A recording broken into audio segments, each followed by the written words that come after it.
مہینہ آ رہا ہے کہ جس مہینے میں ایک ایسی رات ہے جو 1000 مہینوں سے افضل ہے۔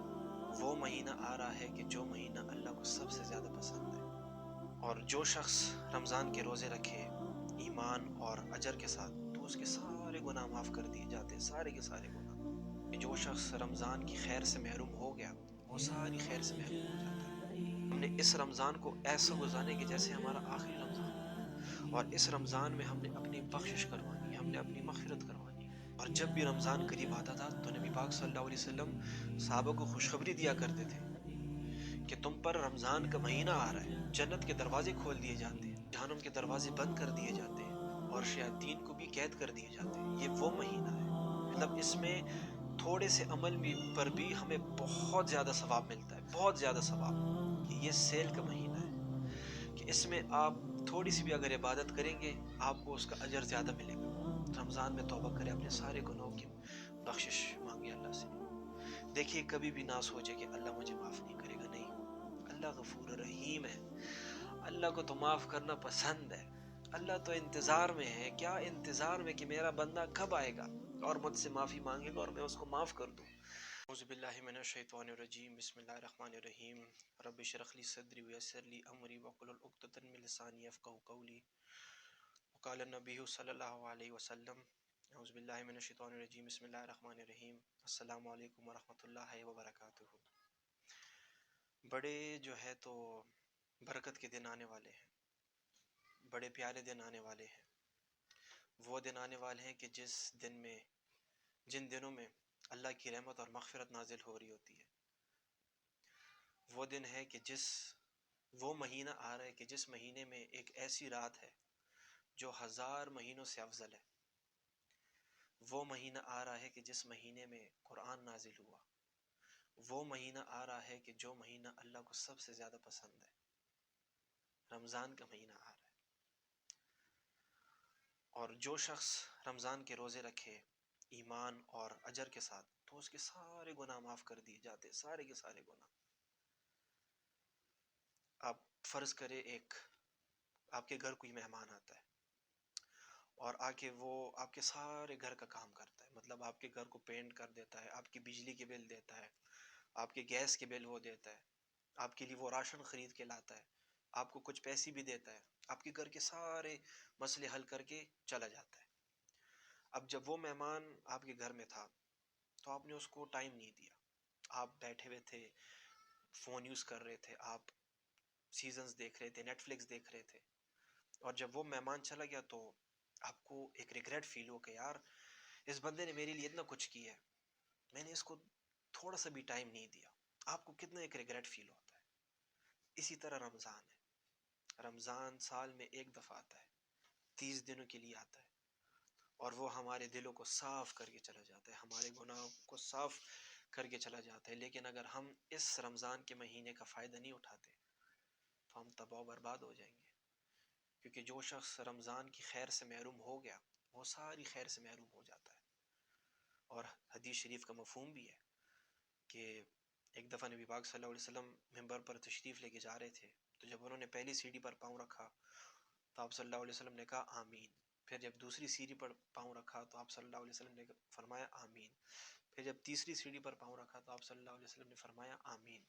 پھر جب خطبہ ہو گیا، نماز ہو گیا، تو صحابہ نے پوچھا نبی پاک صلی اللہ علیہ وسلم سے کہ اے رسول اللہ صلی اللہ علیہ وسلم، یہ آپ نے اس طرح آمین کیوں کہا؟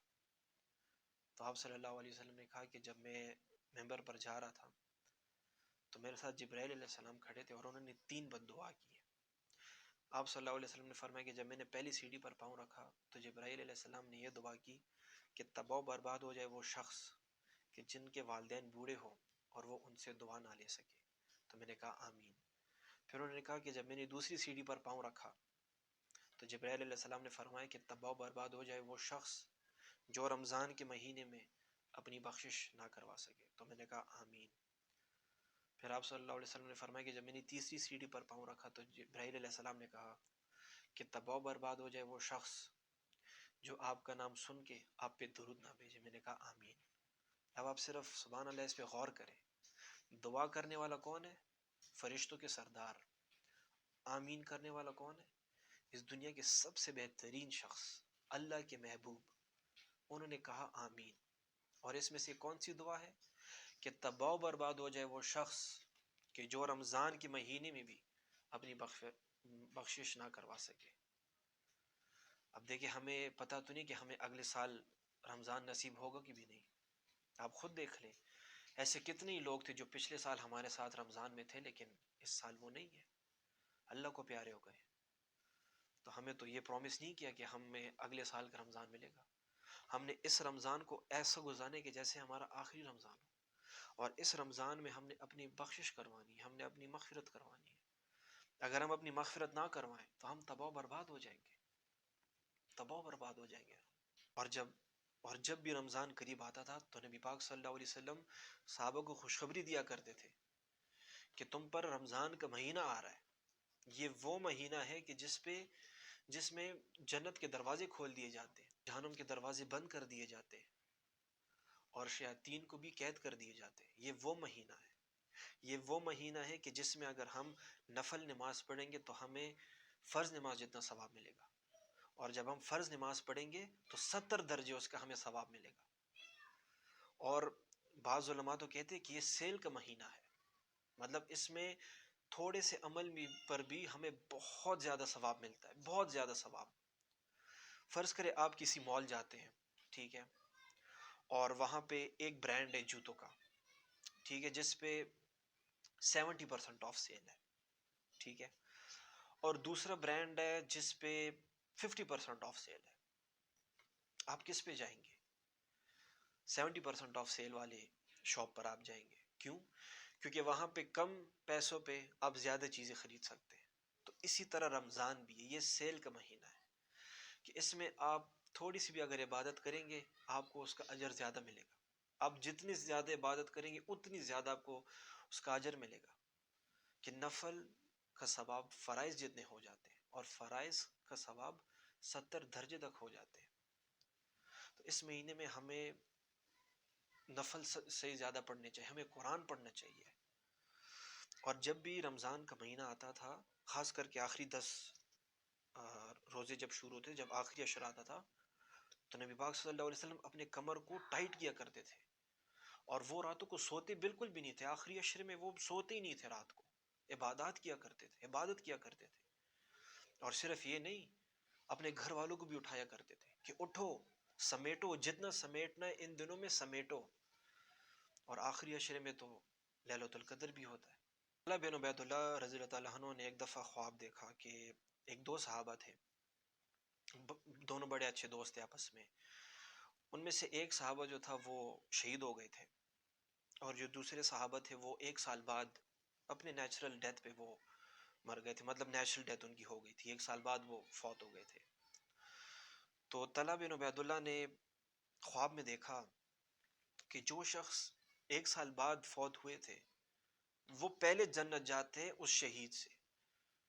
تو طلحہ بن عبید اللہ رضی اللہ عنہ حیران ہو جاتے ہیں کہ شہید کو تو اتنا بڑا درجہ ہوتا ہے، وہ پہلے جنت کیوں نہیں گیا، اور یہ شخص جو 1 سال بعد فوت ہوا تھا نیچرل ڈیتھ سے، وہ پہلے جنت چلے گئے۔ تو انہوں نے یہ بات نبی پاک صلی اللہ علیہ وسلم سے کی، تو آپ صلی اللہ علیہ وسلم نے ارشاد فرمایا کہ تم یہ دیکھ نہیں سکتے کہ اس کو 1 سال کے روزے مل گئے تھے، 1 سال کے ایکسٹرا روزے اس کو مل گئے تھے، تراویح اس کو مل گئی تھی، قیام اللیل مل گیا، تو اس کو تہجد مل گئی تھے، 1 سال ایکسٹرا روزے اس کو مل گئے تھے، تبھی تو وہ جنت چلا گیا۔ تو دیکھیں رمضان کا اتنا بڑا اجر ہے۔ نبی پاک صلی اللہ علیہ وسلم کا ارشاد بھی ہے کہ جو لوگ روزے رکھتے ہیں لیکن وہ گالی گلوچ نہیں چھوڑتے، وہ گناہ نہیں چھوڑتے، تو ان کو سوائے بھوکا پیاسے کو اور کسی چیز کا ثواب نہیں ملتا۔ اور اللہ کو تو ایسا روزہ چاہیے ہی نہیں ہے، اللہ کو تو ہمارے بھوک اور پیاس نہیں چاہیے، اللہ کو تو ہماری عبادات چاہیے کہ ہم اپنے آپ کو تھکائیں، عبادات میں ہم اپنے آپ کو تھکائیں، دن میں ہم عبادات کریں، پھر رات کو ہم عبادات کریں، راتوں کو اٹھ کے ہم تہجد پڑھیں، راتوں کو اٹھ کے ہم اللہ سے معافی مانگے، اللہ کے سامنے روئے گڑ گڑائے، قرآن پڑھیں، ہم تراویح پڑھیں۔ ہم دیکھیں لوگ اکثر کہتے ہیں کہ تراویح تو فرض نہیں ہے، ہاں ٹھیک ہے فرض نہیں ہے، لیکن آپ یہ بھی دیکھیں کہ تراویح باقی 11 مہینوں میں نہیں ہوتا، تراویح صرف یہ 30 دن ہوتے ہیں، صرف رمضان میں ہوتے ہیں۔ تو ہمیں تراویح پڑھنی چاہیے. ہم کیا کرتے ہیں، تراویح کے لیے شروع ہوتے ہیں، ہم بھاگ جاتے ہیں، ہم تراویح نہیں پڑھتے. اور اتنی قیمتی رات ہے، اس میں ہم کیا کرتے ہیں، نائٹ ٹورنامنٹس پہ ہم جاتے ہیں. راتوں کو ہم کرکٹ کھیلتے ہیں، فٹ بال کھیلتے ہیں، راتوں کو گیم زون جاتے ہیں، گیمز کھیلتے رہتے ہیں سحری تک. ایسے رمضان ہم نے نہیں گزارنا چاہیے کہ ہم راتوں کو جائیں اور کرکٹ اور فٹ بال اور گیم زون میں گیمز کھیلیں، بلکہ راتوں کو اٹھ کے اللہ کے سامنے رونا ہے، تہجد پڑھنا ہے، اللہ کے سامنے گڑ گڑا کے اپنے گناہوں بخشوانے، اپنے آپ کو بخشوانا ہے. کیونکہ اگر ہم اس مہینے کے خیر سے محروم ہو گئے، ہم ساری خیر سے ہم محروم ہو جائیں گے. خاص کر کے ان راتوں کو ہمیں اٹھ کے ہمیں تہجد پڑھنا چاہیے، ہمیں اللہ کے سامنے رونا چاہیے. نہ کہ رات کو باہر گھومنا پھرنا چاہیے، کرکٹ فٹ بال کھیلنا چاہیے، نہیں. اور دیکھیے اب ہمیں کرنا کیا ہے رمضان میں، ہمیں کرنا کیا ہے. آپ ایک لسٹ بنائیں، ایک لسٹ کہ پچھلے سال آپ نے رمضان میں کیا کیا تھا. تو وہ آپ لکھیں کہ اچھا پچھلے سال میں نے اتنے ختم کیے تھے، پچھلے سال میں نے کتنی تراویحیں پڑھی تھی، پچھلے سال میں نے کتنے تہجد پڑھے تھے. اور پھر آپ یہ لکھیں کہ اس سال میں نے اس سے زیادہ ختم کرنے ہیں. اگر پچھلے سال اگر میں نے ایک ختم کی ہے، اس سال میں ایک سے زیادہ ختم کروں گا، 2 ختم کروں گا، اور ایک ختم میں ترجمے کے ساتھ کروں گا. اور ہر رات ہم اٹھ کے تہجد پڑھیں. ہم یہ اپنے لیے ایک پلان بنائیں. دیکھیں دنیا کے کاموں میں ہم اپنے لیے کتنے پلانز بناتے ہیں، پھر آخرت کے لیے ہم کیوں پلان نہیں کرتے. ہمیں ایک پلان بنانا چاہیے کہ میں نے اتنے قرآن پڑھنے ہیں، اتنا قرآن میں نے پڑھنا ہے، اتنے ختم میں نے کرنے. اور قرآن ختم کرنے کا آسان طریقہ، جو شخص یہ چاہتا ہے کہ میں رمضان میں 2 دفعہ ختم کروں، وہ نماز سے پہلے 4 پیجز پڑھ لے اور نماز کے بعد 4 پیجز پڑھ لے، تو دن میں آپ کے 2 سپارے ختم ہو جائیں گے، 15 دن میں آپ کا ایک ختم. اور جو شخص چاہے کہ میں 3 دفعہ ختم کروں، تو وہ 6 پیجز نماز سے پہلے پڑھے، 6 پیجز نماز کے بعد پڑھے، دن میں آپ کی 3 سپارے ہو جائیں گے، 10 دن میں آپ کا ایک ختم. اور اس کے ساتھ تہجد کہ راتوں کو میں نے اٹھ کے میں نے تہجد پڑھنی ہے، کتنی رکعات میں نے پڑھنی ہے. اور دعا کی ایک لسٹ بنائیں کہ میں نے یہ دعا کرنا ہے، میں نے یہ دعائیں کرنی ہے. دعا کا لسٹ بنائیں آپ. اور آپ یہ بھی دیکھیں کہ پچھلے سال میرا اللہ کے ساتھ تعلق کیسا تھا اور اس ٹائم پہ میرا تعلق کیسا ہے. اگر پچھلے سال ہمارا تعلق اللہ کے ساتھ اچھا تھا اور ابھی بھی اچھا ہے، تو ہمیں مزید بہتر کرنا چاہیے. لیکن اگر پچھلے سال ہمارا تعلق ٹھیک تھا اور اس ٹائم ٹھیک نہیں ہے، تو ہمیں اس پہ خیال کرنا چاہیے اور ہمیں اپنا تعلق بہتر کرنا چاہیے. اور اگر ہم اس مہینے میں اپنے آپ کو چینج نہ کر سکے، تو ہم پھر کب اپنے آپ کو چینج کریں گے. کیونکہ یہ ایک ایسا مہینے کہ جس میں ہم اپنی ٹریننگ کر سکتے ہیں، ہم اپنی ٹریننگ کر سکتے ہیں. ہم اب ایسا کیا کریں؟ پہلی بات یہ ہے کہ ہم اپنے انٹینشنز کو پیور کریں. مطلب میں روزہ رکھ رہا ہوں صرف اللہ کی رضا کے لیے، لوگوں کے لیے میں نہیں رکھ رہا، صرف اللہ کی رضا کے لیے. اور رمضان شروع ہونے سے پہلے اپنے سارے گناہوں کی معافی مانگ لیں. مطلب آپ کے کندھوں پر جتنا بھی بوجھ ہے گناہوں کا، اس سب کو گھرا دیں. رمضان شروع ہونے سے پہلے ہی آپ اللہ سے معافی مانگ لیں، توبہ کر لیں کہ اللہ اس پچھلے 1 سال میں، بلکہ اپنی پوری زندگی میں نے جتنے بھی گناہ کیے، میں ان سب گناہوں کی معافی مانگتا ہوں. اپنے گناہ بخشوا لیں اللہ سے، پاک صاف ہو کر رمضان میں داخل ہوئے. اور کوشش کریں کہ رمضان میں کوئی گناہ ہم سے نہ ہو، اور پھر بھی رمضان میں ہم اللہ سے گناہوں کی بخشش مانگیں. اور ہمیں اپنا ٹائم ضائع نہیں کرنا چاہیے. ہم اکثر کیا کرتے ہیں، پورے دن سوئے ہوئے رہتے، عصر کے وقت اٹھ جاتے، ہم کہتے ہیں کہ بھائی مجھے تو روزہ ہی نہیں لگ رہا، مجھے تو اتنا اچھا میرا روزہ جا رہا ہے. ایسا روزہ نہیں ہوتا. نمازوں کے لیے اٹھنا پڑتا ہے، تلاوت کرنی ہوتی ہے، ذکر کرنا ہوتا ہے، غریبوں کی مدد کرنی ہوتی ہے. تو اپنا ٹائم ضائع نہ کریں. اور پھر سب سے مین بات، اپنے اس دل کو صاف رکھیں. یہ دل صاف ہوگا نا تو آپ کے سارے معاملے اچھے ہوں گے، آپ کو عبادت کا مزہ آئے گا. سعد بن معاذ رضی اللہ عنہ کون تھا آپ کو پتہ ہے؟ سعد بن معاذ رضی اللہ عنہ وہ صحابی تھے کہ جن کے موت پہ اللہ کا عرش خوشی سے جھوم اٹھا تھا. اللہ کا عرش خوشی سے جھوم اٹھا تھا کہ آج سعد بن معاذ رضی اللہ عنہ آ رہے ہیں. تو ایک صحابی تھے، مطلب ان کو بشارت ہو گئی تھی کہ یہ جنتی ہے. نبی پاک صلی اللہ علیہ وسلم نے کہہ دیا تھا کہ اے سعد بن معاذ تم جنتی ہو. تو ایک صحابی تھے، انہوں نے کہا کہ میں ایسا دیکھوں کہ یہ کرتے کیا ہیں. تو وہ 3 دن تک ان کے مہمان بنے اور وہ دیکھتے تھے کہ یہ ایسا کیا ایکسٹرا کام کرتے ہیں کہ جس سے ان کو دنیا میں ہی ان کو بس بتا دیا گیا کہ آپ جنتی ہو. تو 3 دن وہ ان کے گھر رہے، وہی تھا بس تھوڑے سے مطلب عبادت کرتے تھے، ذکر اور سب کچھ. تو 3 دن بعد وہ صحابی نے پوچھا سعد بن معاذ رضی اللہ عنہ سے کہ میں 3 دن یہاں رہا آپ کے گھر میں اصل میں دیکھنا چاہ رہا تھا کہ آپ ایسا کیا عمل کرتے ہیں کہ جس سے آپ کو جنت کی بشارت ہو گئی ہے.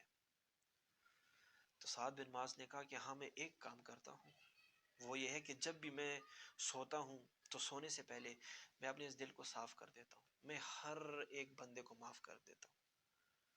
تو دیکھیں، اپنے دل کو صاف رکھیں، تہجد پڑھیں، تہجد لازمی پڑھیں، کیونکہ تہجد میں جب بندہ دعا کرتا ہے وہ ایسا ہوتا ہے جیسے وہ اپنی مطلب دعا جو تہجد میں کیا جاتا ہے وہ ایسے ہوتا ہے جیسے وہ اپنے جیسی تیر اپنے نشانے پہ جاتا ہے نا، اس طرح تہجد کی دعا ہوتی ہے.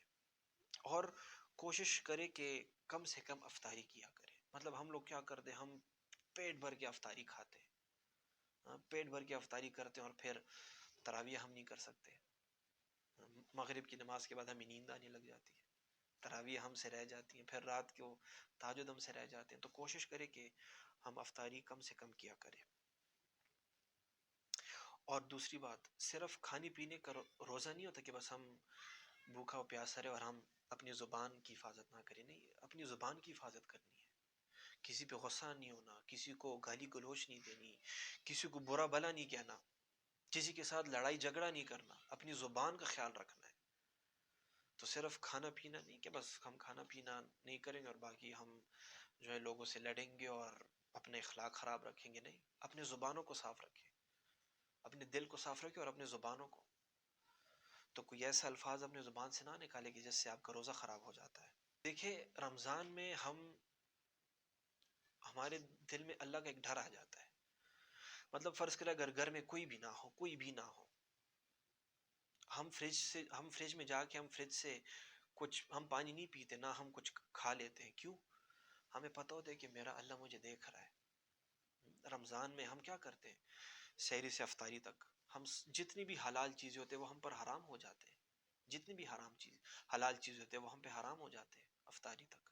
افطاری کے بعد وہ پھر ہم پہ حلال ہو جاتے ہیں. تو اگر ہم یہ بات سوچیں کہ ہم رمضان میں اللہ کے لیے حلال چھوڑ دیتے ہیں، تو پھر رمضان کے بعد ہم باقی 11 مہینوں میں ہم اللہ کے لیے حرام کیوں نہیں چھوڑتے؟ ہم کیوں حرام ریلیشنز میں رہتے ہیں؟ ہم کیوں حرام کا پیسہ کماتے ہیں؟ ہم کیوں سود لیتے ہیں؟ ہم کیوں گناہ کرتے ہیں؟ اب ہم رمضان میں حلال چھوڑ دیتے ہیں تو پھر باقی 11 مہینوں میں ہم حرام کیوں نہیں چھوڑ سکتے؟ اس بارے میں ہمیں سوچنا چاہیے کہ ہم کیوں نہیں چھوڑ سکتے، کہ رمضان میں ہم حلال چھوڑ دیتے ہیں. اور دیکھیے، لوگوں کو کھانا کھلائیں، غریبوں کو کھانا کھلائیں. اپنے پڑوس میں دیکھیں کہ ایسا کوئی غریب ہو. ہاں، اگر آپ کسی سوسائٹی میں رہتے ہیں، اپنی سوسائٹی کے جو چوکیدار ہیں، مالی بابا ہیں، جو بھی ہیں، ان کو کھانا کھلائے، ان کو افطاری دے، سحری دے ان کو، اور صدقہ دے، زیادہ سے زیادہ صدقہ دے. ہم اکثر کیا سمجھتے ہیں کہ نہیں صدقہ دے رہا ہوں تو مجھ سے پیسے جا رہے ہیں. نہیں، آپ نے ایک ہاتھ سے پیسے دیے تو دوسری طرف آپ کو پیسے آتے ہیں. صدقہ دے اور توبہ کرے، اپنے سارے گناہوں کا جو ہے نا توبہ کرے، جتنے بھی آپ نے گناہ کیے. اور دیکھیں، 4 لوگوں کی بخشش رمضان میں نہیں ہوتی، 4 لوگوں کی بخشش رمضان میں نہیں ہوتی، ان کے علاوہ ہر ایک شخص کی بخشش ہو جاتی ہے. وہ 4 شخص کون ہیں؟ نمبر 1 وہ جو ماں باپ کا نافرمان ہے، اس کی بخشش نہیں ہوتی. دوسرا وہ شخص جو شراب پیتا ہے. تیسرا وہ شخص کہ جس کے دل میں کین اور بغض ہو. چوتھا وہ شخص جو تعلق توڑنے والوں قطع تعلق ہو، لوگوں سے تعلق توڑتا ہو، اپنے خاندان سے تعلق توڑتا ہو، قطع تعلق والا. ان 4 لوگوں کی بخشش نہیں ہوتی. تو اگر آپ میں سے اگر یہ کوئی کوالٹی ہے تو ابھی فوراً توبہ کر لے. دیکھیں توبہ کر لے، رمضان میں توبہ کرے، اپنے سارے گناہوں کی بخشش مانگے اللہ سے. دیکھیے کبھی بھی نہ سوچے کہ اللہ مجھے معاف نہیں کرے گا، نہیں، اللہ غفور رحیم ہے. اللہ کو تو معاف کرنا پسند ہے. اللہ تو انتظار میں ہے، کیا انتظار میں کہ میرا بندہ کب آئے گا اور مجھ سے معافی مانگے گا اور میں اس کو معاف کر دوں. اللہ تو انتظار میں ہے. یہ تو شیطان اور ہمارا نفس ہے جو کہ ہمیں کہہ دے کہ نہیں تم نے اتنے گناہ کیے ہیں، اللہ تمہیں معاف نہیں کرے گا. نہیں، ایسا بالکل بھی نہیں ہے، بالکل بھی نہیں ہے. یہ ہم غلط سوچتے ہیں اس طرح. آپ نے جتنے بھی گناہ کیوں نہ کی ہوں، جتنے بھی گناہ، آپ ابھی فوراً توبہ کریں، اللہ سے معافی مانگیں اور آپ کے سارے گناہ معاف ہو جائیں گے. تو توبہ کریں، اللہ کے سامنے روئیں، اللہ کے سامنے گڑ گڑائیں. دیکھیں اللہ تعالیٰ تو یہ کہتے ہیں کہ بس تو مجھے صرف ایک دو قطرے آنسو کے دے، میں تیرے سارے گناہ معاف کروں گا، میں تیری سنوں گا. تو توبہ کریں اور اس رمضان کو بہترین بنائیں. اس سے پہلے جتنے بھی روزے آپ نے گزارے ہیں ان سب سے یہ والا رمضان آپ سب سے بہترین بنائیں، سب سے بہترین. یہ رمضان آپ ایسے گزاریں کہ جب رمضان ختم ہو جائے تو آپ اللہ کے قریب ہو. آپ 5 وقت کی نماز مسجد میں پڑھتے ہو، آپ قرآن کی تلاوت کرتے ہو، آپ ذکر کرتے ہو، آپ لوگوں کے ساتھ اچھا اخلاق رکھتے ہو، آپ صدقہ دیتے ہو، آپ کے اندر تقوی آ جائے. صرف یہ نہیں کہ بس صرف ان 30 دنوں میں، نہیں، رمضان کے بعد بھی. تو اس رمضان کو اپنے لیے سب سے بہترین رمضان بنا لیں، اپنے آپ کو اللہ کے قریب کریں اور دعائیں مانگے اپنے لیے. بس ابھی سے جو ہے نا، ابھی بیٹھ کے آپ ایک پلان بنا لیں کہ جی میں نے اس رمضان میں کیا کیا کرنا ہے، پچھلے رمضان میں میں نے ایسے کیا نہیں کیا تھا جو میں اس رمضان میں کروں گا. اللہ تعالیٰ ہم سب کو ہدایت دے، اللہ تعالیٰ ہم سب لوگوں کے گناہوں کو بخشوا دے، اللہ تعالیٰ ہم سب کو اپنے راستے میں قبول کر لے. اللہ تعالیٰ ہم سب لوگوں کے لیے جو ہے کہ قبر کے سوال جواب آسان کر لے، اور قیامت کے دن کے جو سوال جواب ہوں گے وہ ہمارے لیے آسان کر لے. اللہ تعالیٰ ہمارے ہر جائز حاجات پوری کر لے، اور اللہ تعالیٰ ہمیں جنت الفردوس میں اعلیٰ مقام دے دے. تک کے لیے اتنا ہی، ملتے ہیں آپ سے ایک اگلی ویڈیو میں. اپنا بہت خیال رکھیے گا. اللہ حافظ.